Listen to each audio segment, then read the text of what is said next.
Audio Jungle.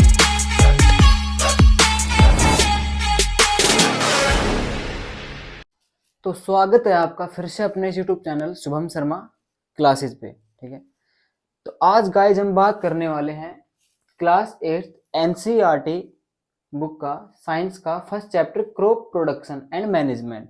ठीक है, आज हम इस चैप्टर का इंट्रोडक्शन आपको बताने वाले हैं। इस चैप्टर में पूरा चैप्टर ये सिर्फ और सिर्फ क्रॉप्स के ऊपर डिपेंड है। ठीक है, फसल के ऊपर ये पूरा चैप्टर डिपेंड है कि फसल को भाई किस प्रकार से उगाया जाता है, उसके सारे मेथड्स, उसके सारे सब कुछ इस चैप्टर के अंदर बताया गया है। तो आज हम इसका सिर्फ इंट्रोडक्शन आपको बताएंगे, इसके सारे टॉपिक्स का नेम और पूरी जो लेसन है आपका, इसके सारे टॉपिक्स आज आपको हम बताएंगे। और हर टॉपिक्स के डिफरेंट वीडियो आपको हमारे चैनल पे मिल जाएंगे, आपको उनको ढूंढने की जरूरत नहीं है। हम आपके लिए प्लेलिस्ट बना देंगे हमारे चैनल के ऊपर, जिस पे आप देखोगे क्लास 8 के नाम से हम प्लेलिस्ट बना देंगे। उसमें आपको चैप्टर फर्स्ट आपको वहां पे मिल जाएगा, चैप्टर फर्स्ट के टॉपिक के अनुसार डिफरेंट वीडियो आपको वहां पे मिल जाएंगे, तो आप वहां पे उनको देखकर और प्रिपेयर कर सकते हो। तो चलिए इसका इंट्रोडक्शन देखते हैं हम। सबसे पहले हमारे पास आता है क्रॉप्स, फसलें। उसके बाद हमारे पास आता है टाइप्स ऑफ क्रॉप्स, फसलें कितने प्रकार की होती हैं, उनको डिवाइडेशन किया गया है। तो पहला कौन सा है, क्रॉप्स, और दूसरा कौन सा है, टाइप्स ऑफ क्रॉप्स। ठीक है, इसके बाद में तो जैसा आपको मैंने बताया था कि इसके फर्स्ट के जो 2 पॉइंट आते हैं वो आते हैं crops and types of crops. उसके बाद में टॉपिक आता है इसमें basic practice of crop production या एग्रीकल्चर प्रैक्टिस। ठीक है, अभ्यास जो फसल को उगाने में हमारी हेल्प करते हैं, वो अभ्यास के बारे में बता रहे हैं, प्रोडक्शन। ठीक है, चैप्टर का नाम जैसे हमने देखा था क्रॉप प्रोडक्शन एंड मैनेजमेंट, फसलों का उत्पादन करना और उनके रख रखाव करना। ठीक है, जिसमें मैनेजमेंट जो होता है सबसे इंपॉर्टेंट होता है। फसल की आप उत्पादन जब भी करोगे जब आपने उसको सही ढंग से रख रखाव करके उसको उगाया है। अगर फसल सही नहीं है तो आप उसका प्रोडक्शन कैसे करोगे, फसल तो सही है ही नहीं, प्रोडक्शन कहाँ से होगा उसका। तो सबसे इंपॉर्टेंट होता है मैनेजमेंट। ठीक है, और मैनेजमेंट के आधार पर इसका जो थर्ड हमारा टॉपिक आता है वो है बेसिक प्रैक्टिस। जो नॉर्मल जो प्रैक्टिस होते हैं किसी फसल को उगाने के लिए, उनके बारे में हम डिस्कस करेंगे। ठीक है, फर्स्ट होता है प्रिपरेशन ऑफ सोइल। सबसे पहले हमें मिट्टी को उस लायक बनाना होगा जिस उसके नेचर में कोई भी फसल उग सके। ठीक है, सबसे पहले हमें उसको प्रिपेयर करना पड़ेगा, सोइल को। सबसे पहला स्टेप यही होता है। एंड सेकंड स्टेप हम देखते हैं सोइंग। सो यानी क्या होता है, बोना। यानी कि हम देखते हैं कि मिट्टी को प्रिपेयर करके उसके अंदर बीजों को रखा जाता है, बोया जाता है। ठीक है, उनको बीजों को उसके अंदर। थर्ड स्टेप आता है इसके अंदर एडिंग मैन्योर एंड फर्टिलाइजर।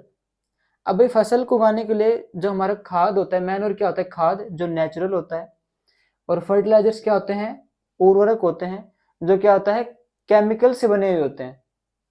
इनको फैक्ट्री के अंदर बनाया जाता है, इनको खेतों के अंदर बनाया जाता है, ये डिफरेंस होता है। तो ये उनको हमें उसके अंदर फसल के अंदर मिक्स करने मिलाने हैं ताकि फसल हमारी अच्छी पैदा हो सके। गुड यील्ड क्या बोलते हैं, एक बोलते हैं गुड यील्ड। ठीक है, यानी कि अच्छी पैदावार, अच्छी उपज। यील्ड क्या होता है, उपज होता है हमारा, अच्छी किस्म। ठीक है, फोर्थ इसका पॉइंट आता है इरिगेशन, यानी कि अब हमें सिंचाई करनी है। Without water we can't make any plant, नहीं कर सकते हम। ठीक है, तो हमें उसके अंदर सिंचाई करनी पड़ेगी, तभी हमारी फसल जो है उसको मॉइस्चर एंड वाटर दोनों चीज मिल पाएंगे। क्योंकि मिट्टी के अंदर जब तक पानी नहीं जाएगा तो मिट्टी उस फसल को मॉइस्चर कभी नहीं दे पाएगी। ठीक है, इसका फिफ्थ पॉइंट हमारे पास आता है प्रोटेक्शन फ्रॉम वीड्स। वीड्स क्या होते हैं भाई, खरपतवार होते हैं। क्या होते हैं, वे पेड़ पौधे जो हमें उगाने नहीं है लेकिन ऑटोमेटिक उग जाते हैं। ठीक है, अब ऑटोमेटिक जो पेड़ पौधे उग गए तो इसका मतलब वो जहां पे उग रहे हैं उस जमीन में से वो भी क्या लेंगे, न्यूट्रिएंट्स लेंगे। यानी कि जिस जगह पे हमारा कोई एक खेती का एक वृक्ष लग रहा है, एक पेड़ लग रहा है, तो उसको भी न्यूट्रिएंट्स चाहिए और इसको भी क्या चाहिए, न्यूट्रिएंट्स चाहिए। यानी कि वहां पे जो पोषक जो तत्व है वो आधे आधे हो गए। अब वहां पे मान लो ये ना हो तो सारे पोषक तत्व किसको मिलेंगे, हमारी क्रॉप्स को मिलेंगे। इसलिए हमें उनसे, किनसे, वीड से फसल को बचाना होता है। यही होता है प्रोटेक्शन फ्रॉम वीड्स। क्लियर। इसका जो लास्ट पॉइंट आता है सातवां, होता है हार्वेस्टिंग। नहीं, सातवां नहीं है, छठा, हार्वेस्टिंग। अब भाई हमारा क्या है, हमने पूरा जो है पड़ाव पूरे पूरे कर लिए, लेवल हमारे कंप्लीट हो गए। अब हमें कटाई करनी है फसल की, जो हमने उगाई है उस फसल की हमें क्या करनी है, कटाई करनी है। ठीक है, कटाई उसकी हो गई। ठीक है, अब उसके बाद में इसका जो लास्ट स्टेप आता है वो सबसे इंपॉर्टेंट होता है स्टोरेज। यानी कि फसल को आप काटने के बाद ये तो है नहीं कि भाई इसको खेत में डाल के आ गए, आप क्या करोगे, उसको भंडारण करोगे, उसका क्या करोगे, उसका आप भंडारण करोगे। यानी कि उसको ऐसी जगह पे रखोगे कलेक्ट करके सारे ग्रेन्स को, जहां पे उसके पास पानी की मात्रा ना पहुंच पाए। क्योंकि अगर कटी हुई जो फसल होती है, बीज जो होते हैं उसके, जो खाने के बीज होते हैं, ठीक है, सीड्स और ग्रेन्स के अंदर बहुत ज्यादा डिफरेंस होता है। सीड्स जो होते हैं जो फसल को उगाते हैं वो बीज, और ग्रेन्स क्या होते हैं जो फसल उगने के बाद उनमें से बाहर निकलती है, जिनको हम खाने में यूज लेते हैं। तो उनका स्टोरेज करना बहुत ही इंपॉर्टेंट होता है। क्यों होता है इंपॉर्टेंट भाई, कि अगर उन ग्रेन्स के अंदर पानी की मात्रा चली गई तो खराब हो जाएंगे, तो इसलिए उनको स्टोरेज करना उनका जरूरी होता है। चलो यहां तक के टॉपिक हो गए। अब इसके आगे टॉपिक क्या आते हैं वो देखते हैं। उसके बाद में हमारे पास टॉपिक्स आते हैं। सबसे पहला है इरिगेशन, मतलब सिंचाई। इसके अंदर हमें फसलों को पर्याप्त मात्रा में पानी लगाना होता है, जिसके हिसाब से उनके अंदर ग्रोथ हो सके। ठीक है ना। तो टॉपिक का नाम क्या है, इरिगेशन, सिंचाई, फसलों को पानी देना नॉर्मल। उसके बाद में होता है ट्रेडिशनल एंड मॉडर्न मेथड। यानी कि पुराने समय में भाई किस हिसाब से उनकी सिंचाई की जाती थी, किस हिसाब से उनको जोता जाता था, किस हिसाब से उनको डिग किया जाता था।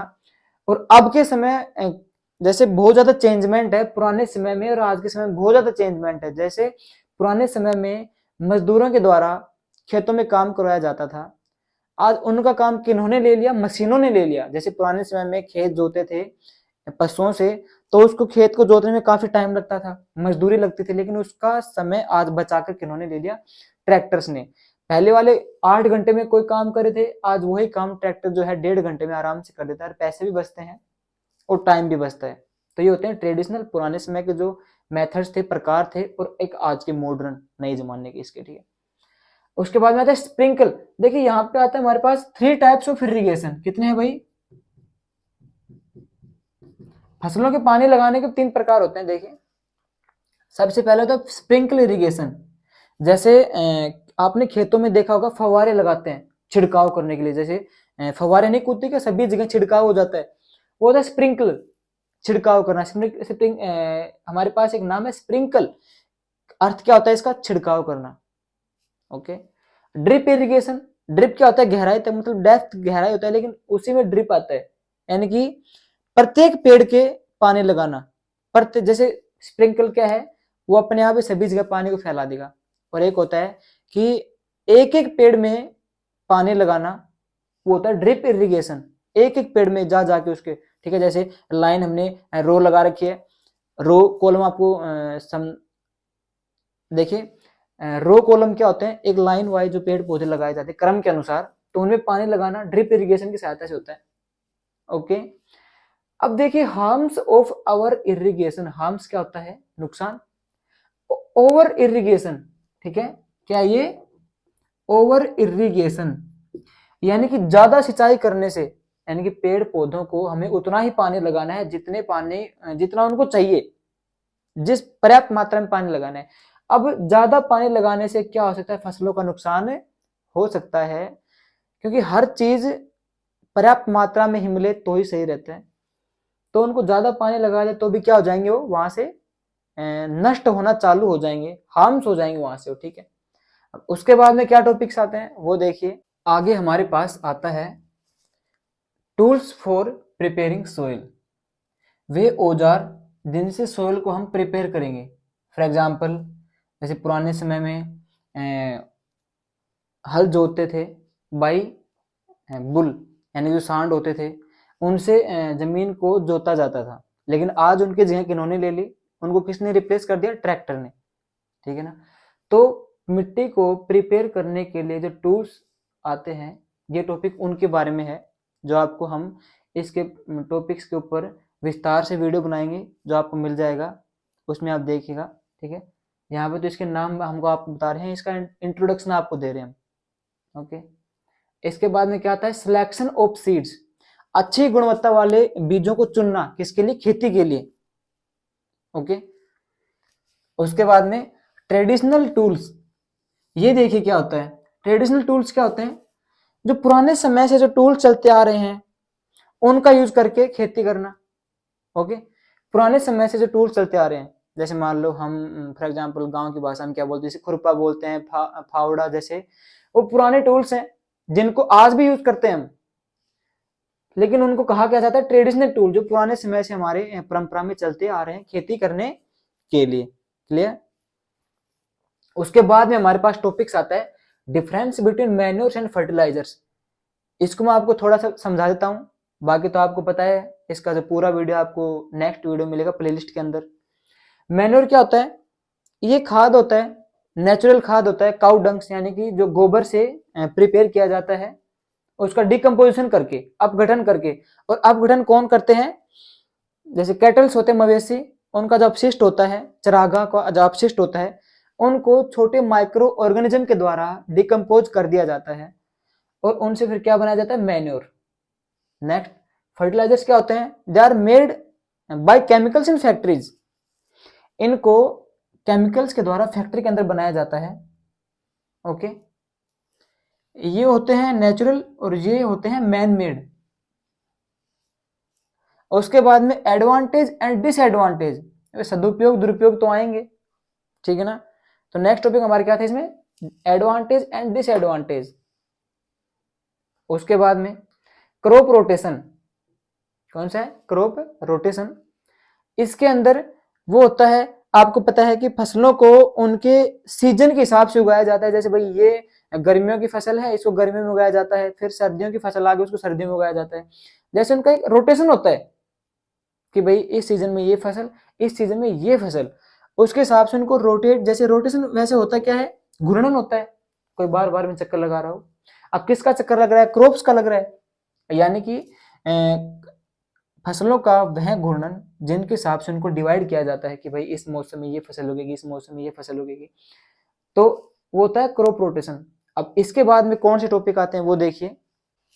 तो नेक्स्ट हमारे पास क्या आता है, वीडिंग, ठीक है। जो आपको मैंने बताया था, खरपतवार होते हैं, अनवांटेड जो प्लांट्स होते हैं जिनके में कोई आवश्यकता नहीं है, फिर भी हमारे जो खेत है उनके अंदर उग जाते हैं, ओके।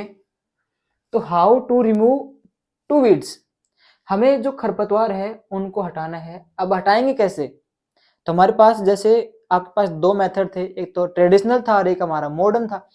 तो जैसे आज के समय में आप लोग देखते होंगे खेतों में जब फसल उग जाती है तो वहां पे अनवांटेड जो पेड़ पौधे वो उग जाते हैं, तो उनको हटाने के लिए हम क्या करते हैं, केमिकल्स का छिड़काव करते हैं। फॉर एग्जाम्पल फर्टिलाइजर्स हमारे पास होते हैं, सिंथेसाइज फर्टिलाइजर्स, उनका हम यूज करके और उनको वहां से हटा देते हैं। एक तो ये तरीका हो गया। एक तरीका क्या होता है कि हाथों से उनको वहां से कैप्चर करके अलग कर दिया जाता है। तो दो तीन तरीके हैं, जैसे केमिकल्स मिलाकर उनको अपने आप नष्ट करना वहां से, और एक खुद वहां पे जाके और उनको हाथों से कैप्चर करके प्रत्येक चुन सिंगल सिंगल जैसे चुन चुन के उनको, ठीक है ना, जैसे डायलॉग नहीं तो चुन चुन कर होता है ना, तो उस हिसाब से प्रत्येक जो खरपतवार है, कोई भी वीड्स है, उसको एक एक को अपने हाथों से कैप्चर करके अलग करना, एक ये मेथड होता है। हार्वेस्टिंग, जैसे कल्टीवेशन हार्वेस्टिंग दोनों की एक में नहीं निकलती है, खेती करना या कटाई करना दोनों का एक प्रकार होता है। तो नॉर्मली क्या कहा जाता है कि हार्वेस्टिंग क्या होता है, खेती करना, और कल्टीवेशन क्या होता है, कटाई करना। वैसे मीनिंग दोनों की एक ही निकलती है, नॉर्मली कटाई करना, ओके। अगला है मेथड्स ऑफ हार्वेस्टिंग। अब हार्वेस्टिंग कैसे हिसाब से करेंगे हम, जैसे जो कोई हमारे कृषि जो है पक्के तैयार हो गई, हमें उसकी कटाई करनी है, तो किस हिसाब से करेंगे हम, थ्रेसिंग और विनोइंग। हमारे पास दो मेथड आए, कौन कौन से मेथड आए, एक तो आया थ्रेसिंग और एक विनोइंग, ठीक है। तो टाइप्स ऑफ मेथड्स कितने हो गए, 2, थ्रेशिंग एंड विनोइंग। उसके बाद में स्टोरेज करना है भाई, हमने हार्वेस्टिंग कर लिया, अब क्या करना है, स्टोरेज करना है। तो आप मैंने अभी प्रीवियसली बताया था कि स्टोरेज हम कैसे करेंगे, वहां से उनको ग्रेन्स को उठाकर किसी चीज में डाल के ऐसे स्थान पर रखें जहां पर उनके पास मॉइस्चर ना पहुंच सके, क्योंकि अगर मॉइस्चर पहुंच गया तो वहां से वो क्या हो जाएंगे, डिस्ट्रॉय हो जाएंगे, खराब हो जाएंगे। ठीक है, क्लियर। ग्रेनरीज क्या होता है, देखो इसके अंदर 2 महीने निकल के आ रही है, कौन कौन सी, एक है GRAIN, वे बीज जो खाने योग्य होते हैं। आपको मैंने डिफरेंस बता दिया सीड्स और ग्रेन के बीज में, वो भी बीज होते हैं लेकिन ये भी बीज होते हैं, लेकिन कैसे क्या होते हैं, वो बीज जो होते हैं वो फसल को उगाने के लिए कामगर होते हैं, और ये हैं जो फसल उगने के बाद उसमें से निकलते हैं जिन्हें हम फूड कहते हैं, वो बीज हैं, तो उनको निकालना, स्टोरेज तो हो गया।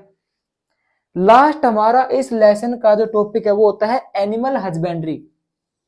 ठीक है, तो अभी तक हमने जितने टॉपिक्स जो आपको यहाँ पे बताए हैं पूरे लेसन के इंट्रोडक्शन का सार था, पूरा इंट्रोडक्शन मैंने आपको बता दिया इस लेसन का, और प्रत्येक जो टॉपिक है उसका वीडियो आपको विस्तार से हमारे नेक्स्ट वीडियो के अंदर मिल जाएगा, जो आपको हमारे चैनल के ऊपर क्लास 8th के नाम से प्लेलिस्ट मिलेगी, उसमें आपको इसका हर एक टॉपिक्स का विस्तार से एक्सप्लेनेशन मिल जाएगा आपको, ताकि आपको समझने में और भी आसानी होगी। बाकी मैंने बेसिक नॉलेज आपको इस इंट्रोडक्शन के अंदर दे भी दिए, बेसिक नॉलेज, और विस्तार से आपको हमारे नेक्स्ट वीडियो मिलेगा। तो अभी तक आपको इसके अंदर कोई भी प्रॉब्लम हुई है तो आप हमारे कमेंट सेक्शन में मेंशन कर सकते हो, मैं उस चीज को दोबारा से आपको एक्सप्लेन करूंगा। बाकी एक्सप्लेन तो वैसे करूंगा नेक्स्ट वीडियो के अंदर, लेकिन फिर भी आपको कहीं पे कोई प्रॉब्लम है तो मैं आपको फिर से बताऊंगा।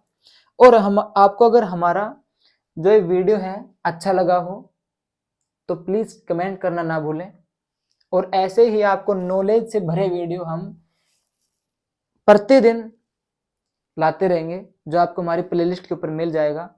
तो 8th क्लास के सभी स्टूडेंट इस चैप्टर को जिसने देखा है भी, सुना है, तो वो इसकी प्लेलिस्ट में जाके जरूर वीडियो देखे, तभी आपको पूरा लेसन समझ में आएगा। ठीक है, and last please subscribe our channel. Thank you.